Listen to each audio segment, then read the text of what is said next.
she was vigilant enough to ask for a document. So she said, will I have any contract? Because she sent me the entire conversation on WhatsApp between them. The guy said, of course. So they negotiated the price. He rented the property because he made a contract, the one you go and register with the jury later, you know, the annual tenancy contract. He wrote 64,000 a year, a price of a property that costs 110,000 a year. It's a one-bedroom apartment in Business Bay on the canal.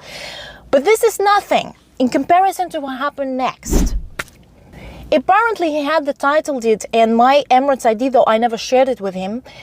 He sent it to her, and when she asked him, how are you related to the person whose name is in the title deed? He said, she's my wife.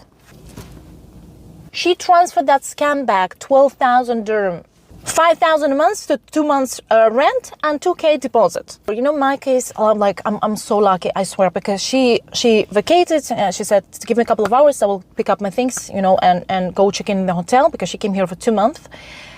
I went to the police. By the way, the patrol policemen who came to the incident, you know, the ones I called, they refused to document it, to make a police report.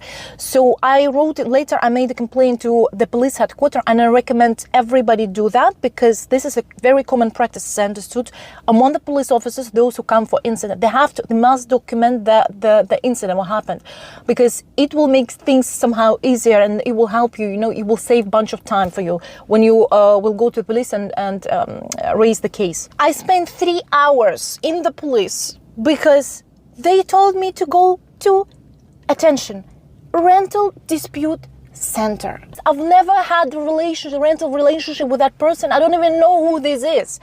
Later, CID called me and they said the guy was already outside of the country. 1 month ago, he left.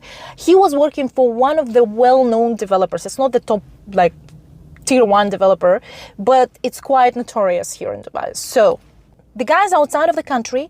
He deleted his Facebook profile, of course. However, he shared with that lady before his Emirates ID that he later also deleted, but she managed to cross-check that his name in the contract matches his Emirates ID. So we had his name, at least it was real, because it corresponds to the name in the bank account that he sent her. They found out who he is, but he's outside of the country, so now he needs money. He will keep scamming people, and on his Facebook page, and he will create another one, I'm pretty sure, had a lot of properties, you know, with monthly rentals. So be very careful, because in situation like this, you have a very minor legal protection, you know, because if the tenant is not cooperative, like mine was, you will be in trouble. You will have to go and evict him through a rental dispute center. I want to address it to authorities of